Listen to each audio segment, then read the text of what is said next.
We all go a little mad sometimes. Be my victim. We'll tear your soul apart. I shot him 6 times! What's your favorite scary movie? You just can't keep a good guy down. Welcome to my nightmare. Game over.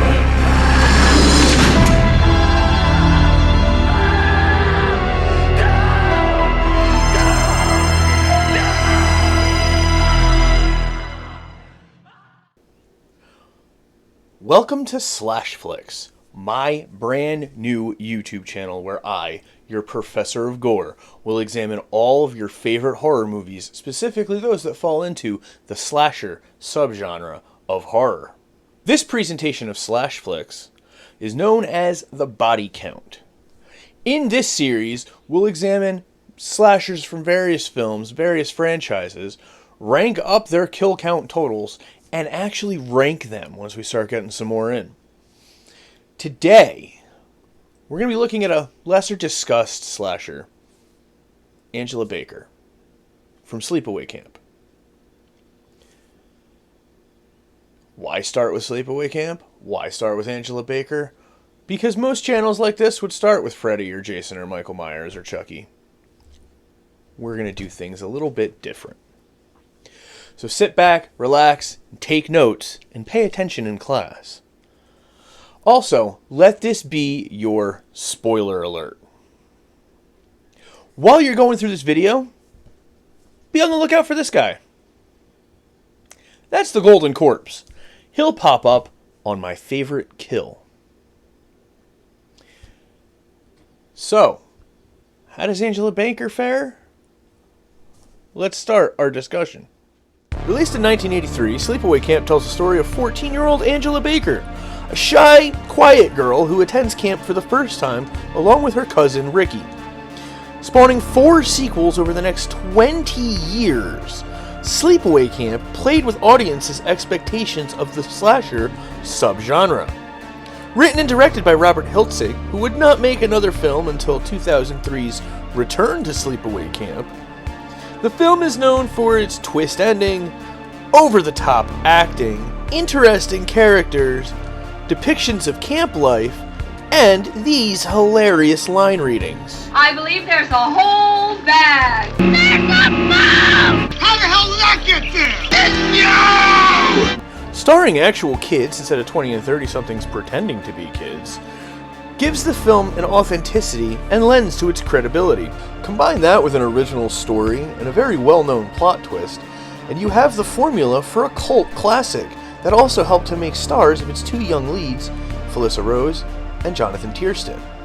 Together with its campiness and depictions of camp life, there's plenty of scenes with practical gore. So how many bodies did Angela leave in her wake? Let's count them up and find out. Our film begins on the shores of Lake Arawak, where John Baker is out enjoying the day on his boat with his young twins, Peter and Angela.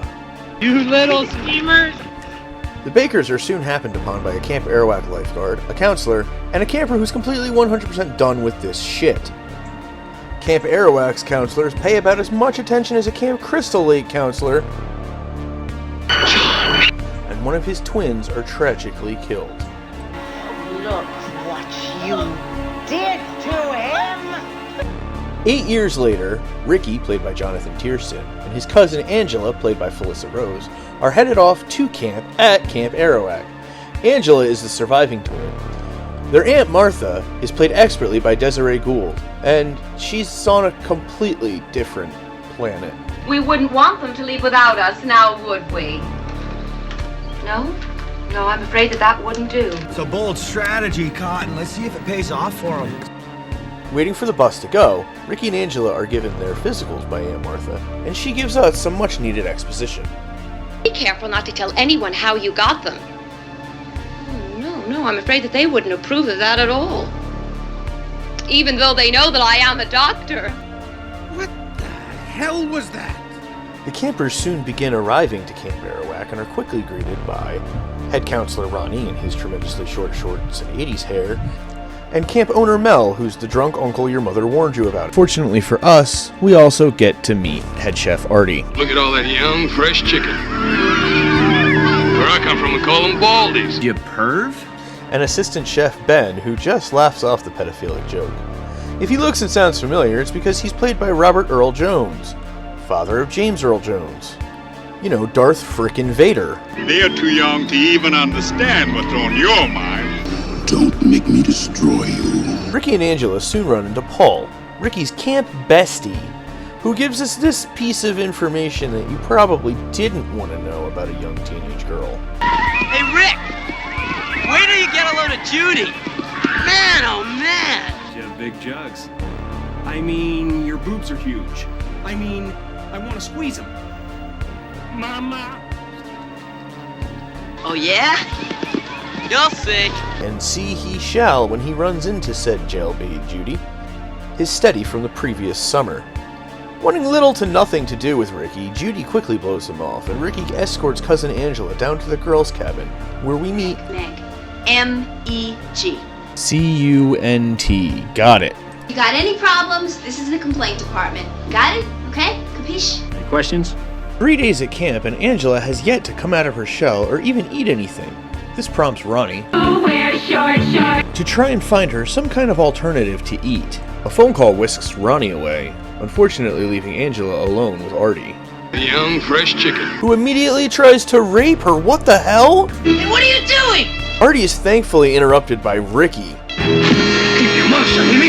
You didn't see nothing. Apparently this film had no stunt coordinator, and 17-year-old Jonathan Tiersten got pretty beat up during this scene. And Rose on my back. With redness. And, I just remember Robert saying, again. He's just snickering. And I'm like, oh my god. Later that day, while Artie is boiling corn in the largest frickin' pot I've ever seen, first-person hands come and pull the chair out from under him, leading to our first body count of the film, a scalded, burned, gross, grotesque Artie. Some counts on the internet don't count Artie as a complete victim, since it isn't confirmed that he's actually 100% dead, but I'm gonna include him on this list just based on this exchange of dialogue. Well, he's badly burned all over, especially his face. How about his eyes? Too early to tell. Poor guy must be going crazy. If he's lucky. There's also this glaring line of dialogue in the sequel where Angela's murder victims are discussed by Phoebe around a campfire. One of the cooks got boiled in some water. Not wanting bad publicity or to worry the campers, Mel pays off Ben and the rest of the kitchen staff.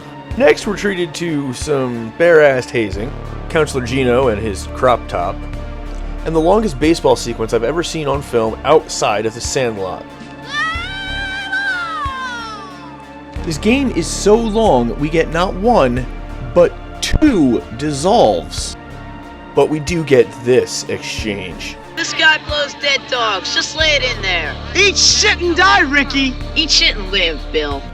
That night is the first of many Camp Arawak socials to take place in this movie. Kenny and Mike, two older boys, approach Angela in an attempt to get her to go skinny dip. But it doesn't take long before they turn to insults. Yo, Angela, how come you're so fucked up? According to Felissa Rose, this was actually one of her favorite scenes to film. They cracked me up. Yo, Angela, what's the matter? Yo, why are you so fucked up? It's not long before Ricky, his tremendously large hat, and Paul stroll into the rec center and come to Angela's defense, leading to the first Ricky red herring of the film. I'm gonna beat your fucking asses in! Paul then sits down next to Angela and gives a monologue about how he's sorry about what happened to her. As he goes to leave, he actually gets Angela's first line of dialogue in the film. Good night. Good night. So long, farewell. I'll be just saying good night. Good night, Wesley. I'll most likely kill you in the morning. Good night. While most of the older boys have a ladyless skinny dip, Not that there's anything wrong with that. Kenny has managed to entice a young lady into his canoe. Quit playing with your dinghy. But he tips the canoe and discovers its excellent acoustics. Hey, you! Get off of my cloud! A mysterious figure pops up from under the water, drowning Kenny and giving us our second body to add to the count. Yeah, Kenny's body cast isn't the best here, but it's worth it to see that snake coming out of his mouth. After Kenny's body is discovered, Mel meets with Officer Frank and his mustache. Mel wants Kenny's death declared an accident, but Ronnie's not too sure, because, as he pointed out, I remember that boy being a pretty damn good swimmer. Which obviously means he couldn't have drowned accidentally. A volleyball game leads to yet another flirtatious encounter between Paul and Angela. This time, however, it's interrupted by Meg, who sends Paul packing. Shut up, Meg. After yet another social, because that's all Camp Arawak seems to know how to do, Paul and Angela are holding hands. But Angela seems to tense up when Paul steals not one, but two kisses. Always get consent there, Paul. It doesn't bother Angela for long, though, as her and Paul continue to flirt the next day, down at the lakeside. Their flirting doesn't sit well with Meg. She's also upset Angela never answers her. Meg, of course, is reprimanded by Ronnie for her behavior, and Judy decides to go on a tirade about Angela and her relationship with Paul, which leads to this. She's a real carpenter's dream. The light is a board and needs a screw. After being insulted, Angela leaves to go find her cousin Ricky, but instead runs into Billy and some of the older boys having a water balloon fight on the roof. Weird. Angela is hit with a water balloon, which causes Ricky to go on another profanity-laden tirade. I'll kick your freaking ass all over this goddamn camp, you fuck! After this, the boys discuss why Billy won't be making it to the softball game. I gotta take a wicked dump first, so I'll see you guys down there, alright? It's while taking this wicked dump that Billy is locked inside the bathroom stall, and a hive of bees is dropped in with him. No, not the bees! Not the bees! Ah! Although he has plenty of room and could fit out of the door, he doesn't, giving us our third body of the film. Ah! Open my eyes! Eyes! Ah! Ah! By now, most of the campers at Camp Arawak have left, fearful of another accident or incident. This causes Mel to go into one of 3 separate monologues regarding why he thinks Ricky is the killer. I've known all along, I've seen the hate in his eyes, but I never did anything. Now I'll stop him for what he's done to me. I'll stop him. Down at the beach, Paul and Angela have some fun, playing around, playing in the sand. Oh look, they're kissing each other. Wait, what are you doing, Paul? Paul? We just talked about this, Paul. Come on, Angela. I'm not doing anything. Liar! Liar! Angela getting groped by Paul triggers this weird flashback for her that I don't understand, and I don't think very many people do.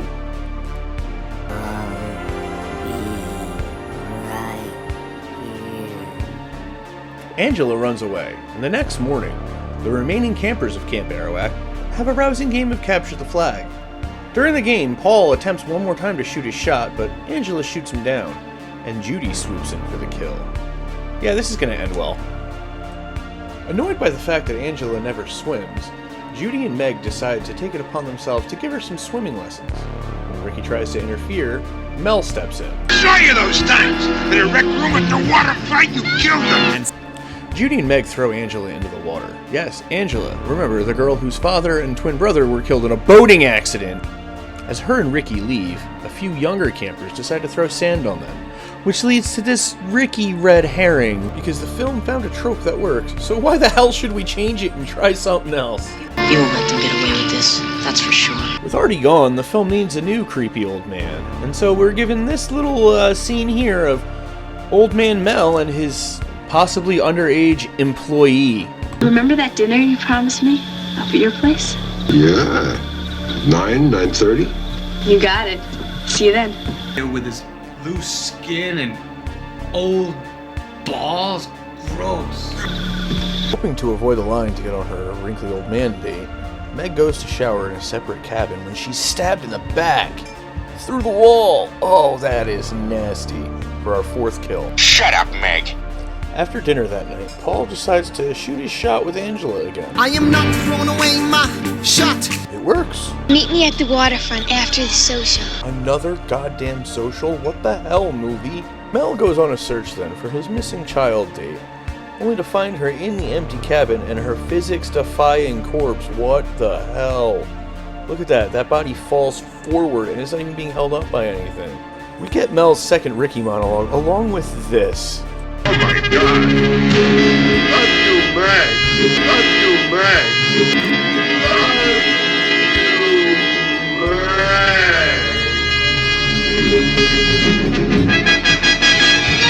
He did this to get back at me. I had him. I let him go.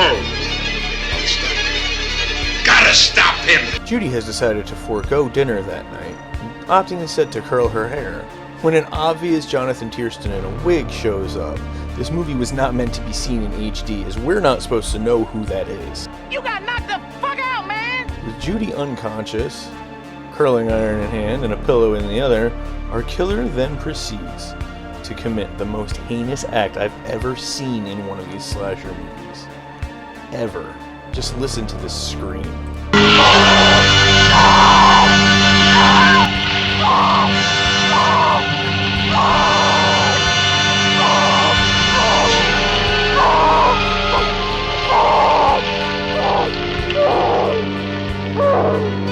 Brutality.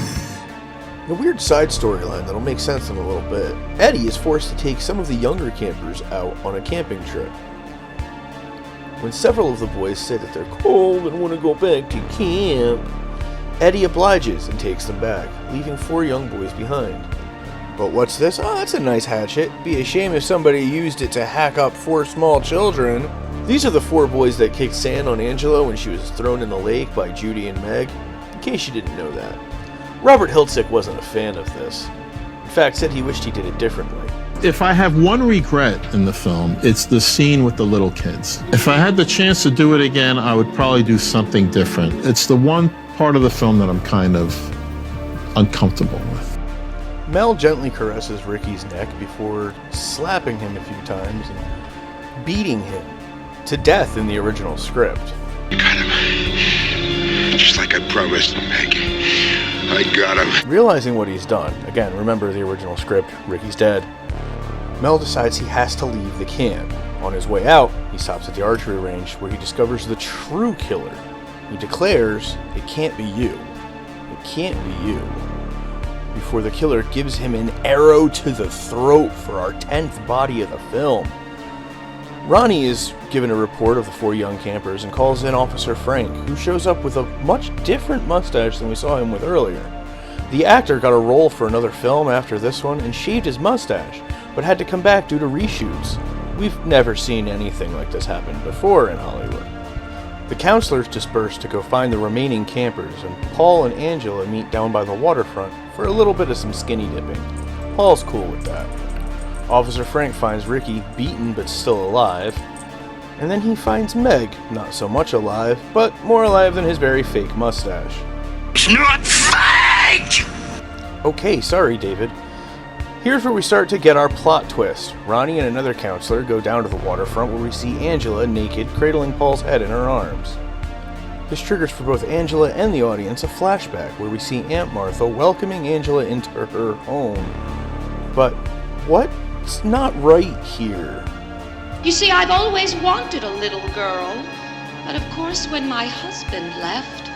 Oh, well, that's all water under the bridge, as I always say. Water under the bridge. But it certainly will be a nice little surprise when Richard comes home to find a little girl in the house. Yes, I've always dreamed of a little girl just like you. I mean, we already have a boy, so another one simply would not do. Oh, no, absolutely not. A little girl would be so much nicer, don't you think so, Angela? I know you're going to like that name, won't you, Peter? What a twist! That's right, folks. If you're playing the home game, the twin that was killed at the beginning of the film was Angela, not Peter. Peter was then brought to Aunt Martha's and raised as Angela. Here's a fun fact. The child actor here playing Peter is actually Frank Sorrentino, brother of Mike the Situation Sorrentino from Jersey Shore fame and Celebrity Boot Camp. It's after this reveal that we get another reveal of Paul's decapitated head for our 11th and final body of the count. The film ends with a freeze frame and a color fade. How many bodies did Angela rack up in her first outing? Let's get to the counts and find out.